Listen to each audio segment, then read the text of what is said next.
Yun mga boss, mag palit tayo ng yung belt nya. Ito yung belt nya, made in Taiwan, actually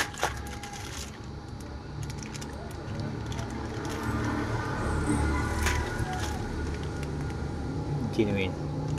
Tsaka ito, palit tayo ng center spring 1000 rpm.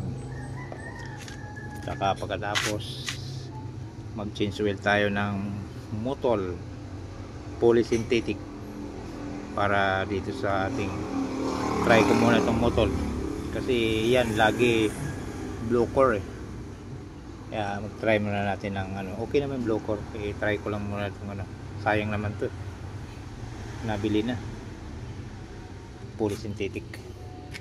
Yan, bubuksan na natin mga boss.